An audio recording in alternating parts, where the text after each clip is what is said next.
Warhammer 40K Rogue Trader Guide. In this case, we got Navigator Cassia Orsellio build. The build was made to work on unfair difficulty, and if it works on unfair, it will work on all other difficulties as well. Cassia received a nerf, and that's quite normal considering how OP she was, and at this moment she is still top tier companion, but not the strongest companion in the game anymore. Either ways, let's see the build and how Cassia works in 1.6, or should I say the Infinite Museion. Let's go.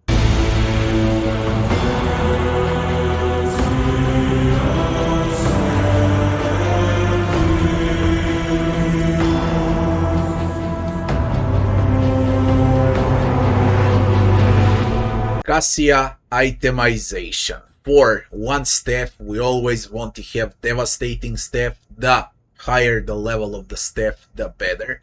And for the other one, we always want to have castigating staff. You can also play it with infusing staff if you plan to make a buffer out of Cassia, but in this case, for this build, we're using castigating and devastating. Always take the stronger version as you make progress through the game. For the helmet, Dark Visionary Hood is by far the best helmet on Cassia. Any helmet that's gonna provide Navigator powers is the helmet to go for Cassia.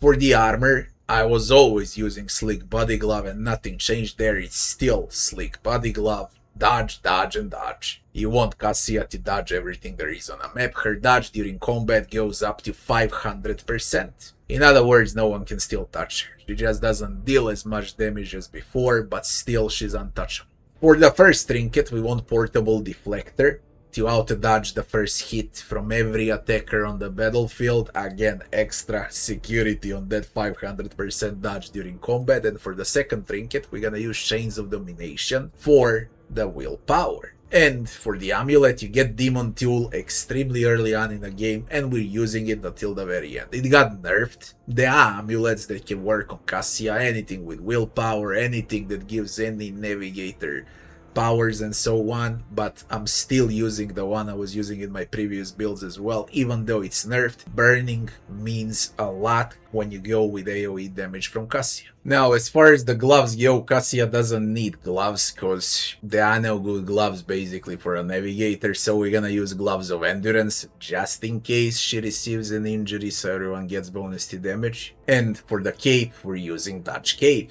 Camellia-Line Cloak. For the boots, the best one to have is Expeditionary Footwear. Again, dodge. The most broken boots in the game. Stacking dodge on Navigator powers. Completely nuts. I don't know why it's not nerfed, but that's how it is. That would be the itemization for Cassia. Now let's check the leveling. We go Officer into Grand Strategist, so she always plays first, and Exemplar. As far as the officer goes, Voice of Command into Persuasion, then we use Bring It Down into the Finest Hour ulti, and the first talent we're gonna take would be the Lasting Impression. Then we're gonna take Perception, and we start with Navigator talents, and we stick with Navigator talents until the very end, until we get them all. So the first one in line, the most important, is Pass Unscathed. Then we're gonna take Perilous Ways. Then we're gonna go to the Willpower, into the Notch of Purpose, into the Ebb and Flow, into the Blood Augury, into the Awareness. After that,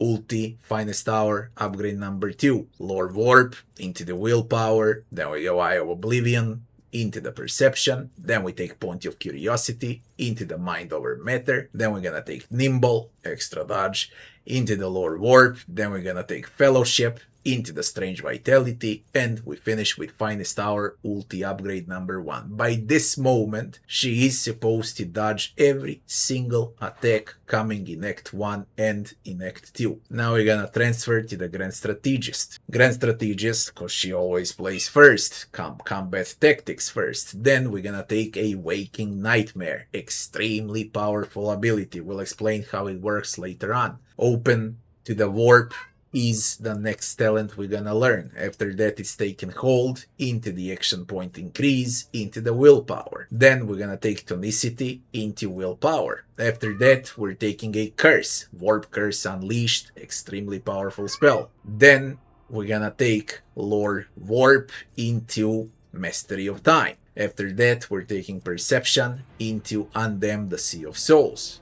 Then we're gonna take the Curse Untraveled into Perception into Lore Warp. After that, we're taking Taken Hold, Ulti Upgrade number 4, and then we're gonna take Stable Routes into Fellowship, Fellowship again into Persuasion. Then we're taking Scourge of the Red Tide, and after that, we're gonna take Threads and Folds into Unnatural Allure.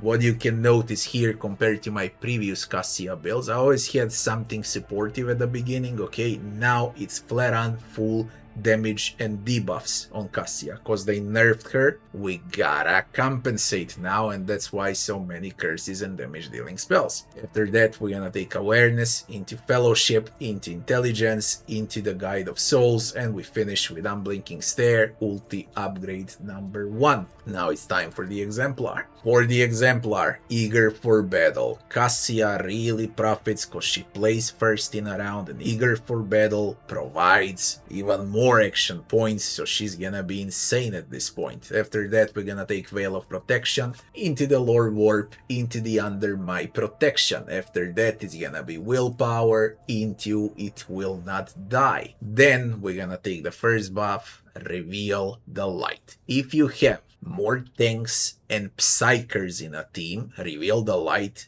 really matters. If you don't, then you wanna opt in for the Glimpse of Fate if you play without psychers and tanks.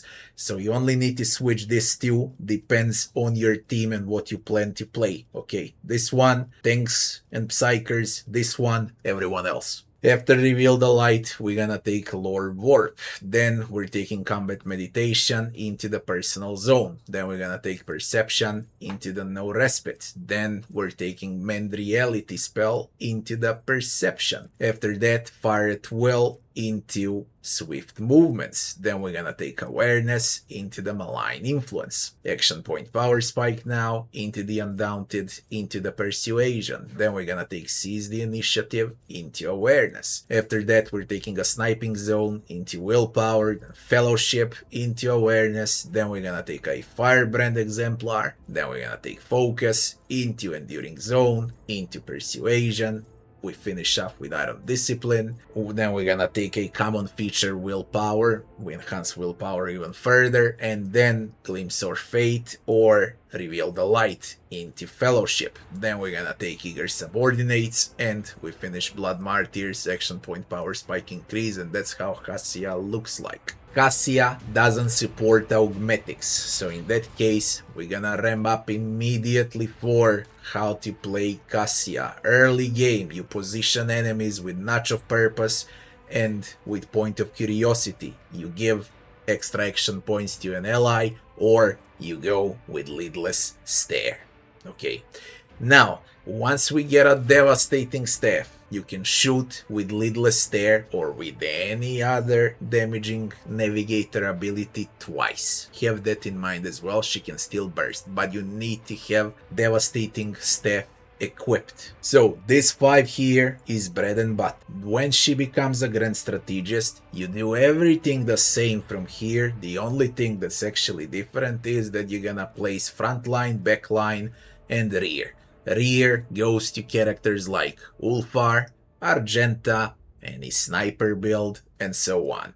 Dodge goes to squishes that need dodge. Or it can also go to those that wanna hit, for example on Pascal if he wants to hit with Plasma or Arc Rifle. And frontline always go to the tanks, or if you wanna deal damage to enemies in the midst of battle. Okay, now when we covered all of this, what remains is Waking Nightmare and Warp Curse. These two go together fine when you use them on bosses. You're gonna reduce bosses' stats and wounds, or should I say health, by 30% or so when you cast both at the same time. It's quite OP, so don't forget about using it. When you need defense, when you need dodge, you're gonna use Glimpse of Fate. When you wanna power up your tanks and your psychers, you're gonna use Reveal the Light. Also, when you think how Lidless Stare doesn't do the job, now we got AoE Scourge of the Red Tide that you can cast twice with the devastating staff. So you pick what you want to use out of these two. whether it's gonna be Scourge of the Red Tide in, what is this, like 3x3 circle, or you wanna use huge AoE effect from Lidless Tear. They're both great, and they deal similar damage now, because again, Cassia is kinda balanced than how she used to be. And for the final thing would be Mend Reality. Mend Reality only when the